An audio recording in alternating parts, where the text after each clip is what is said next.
येथील वर्ग 8ची विद्यार्थिनी आज आपल्या समोर मी स्वातंत्र्य दिनानिमित्त थोडक्यात माहिती सांगणार आहे।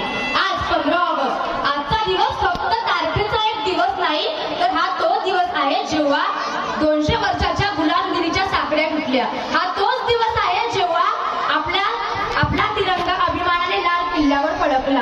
आजचा दिवस केवळ एक सण नाही, तर आजचा दिवस आपल्या भारतासाठी आणि भारतातील प्रत्येक नागरिकासाठी स्वाभिमानाचा आणि अभिमानाचा आहे। आज आपण ज्या मुक्त वातावरणामध्ये जगत आहोत, मोकळा श्वास घेत आहोत, ते मिळवून देण्यासाठी आपल्या क्रांतिकारकांनी रक्ताचे पाणी केले आणि त्यांच्या या त्यागाला आणि स्वातंत्र्याला सलाम देण्यासाठी आज आपण येथे जमलेलो आहोत। विचार करा मित्रांनो, एकेकाळी आपण आपल्याच देशात परके होतो।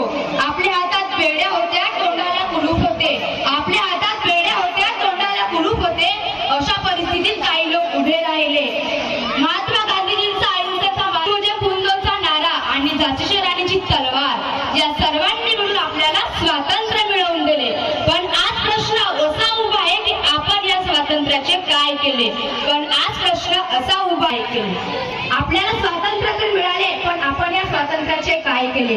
आपला देश चंद्रावर पोहोचला आहे, जगातली तिसरी अर्थव्यवस्था बनण्याच्या दृष्टीने काम करत आहे।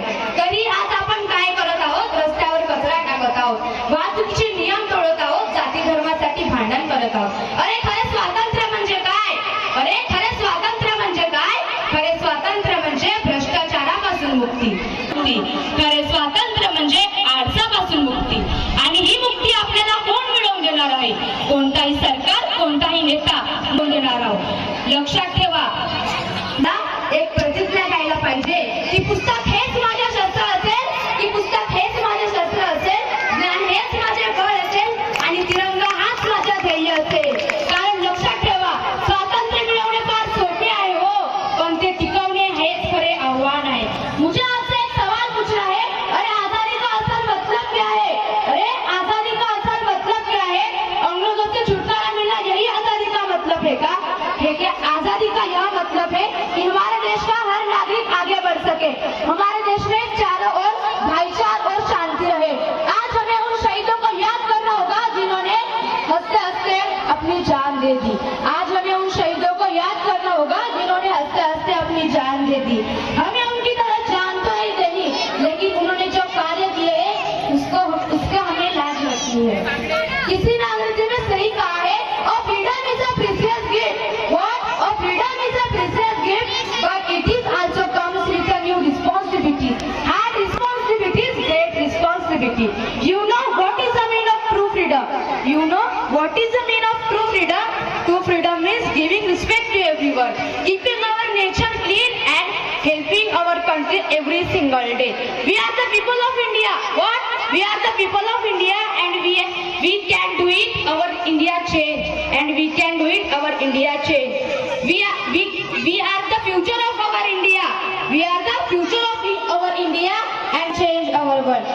आपल्याला विद्यार्थी असताना आपल्याला प्रतिज्ञा घ्यायला पाहिजे की स्वातंत्र्याचा आपण नेहमी सन्मान करू। आज 15 ऑगस्ट आहे, 26 जानेवारीला सुद्धा आपण असाच झेंडा फडकवतो, 15 ऑगस्टला सुद्धा आपण झेंडा फडकवतो, पण ते मर्यादितपुरताच फडकवतो। काय दुसरा दिवस आला की आपण त्या झेंड्याला खाली फेकून देतो। हेच खरे आज झेंडा फडकवतो आणि उद्या तोच झेंडा फेकतो। हेच खरे स्वातंत्र्य आहे। आज आपण केशरी पांढरा हिरव्या रंगाचे काही ना काही लावून येतो आणि उद्या ते फेकून ठेवतो। हेच खरे स्वातंत्र्य आहे का? आपल्याला आपले स्वातंत्र्य जपायचे आहे। हे स्वातंत्र्य आपल्याला काही थोड्याने भेटले नाही। हे स्वातंत्र्य मिळवून देण्यासाठी आपल्या क्रांतिकारकांनी आपले बलिदान दिले। हो, आपले बलिदान दिले आणि सन्मान करत नाही। इकडे तिरंगा फेकतो, तिकडे तिरंगा फेकतो, इकडे हा करतो, तिकडे तो करतो। आपल्याला आपल्या स्वातंत्र्याला जपायचे आहे हो, नेहमी लक्षात ठेवा, जपायचे आहे। धन्यवाद।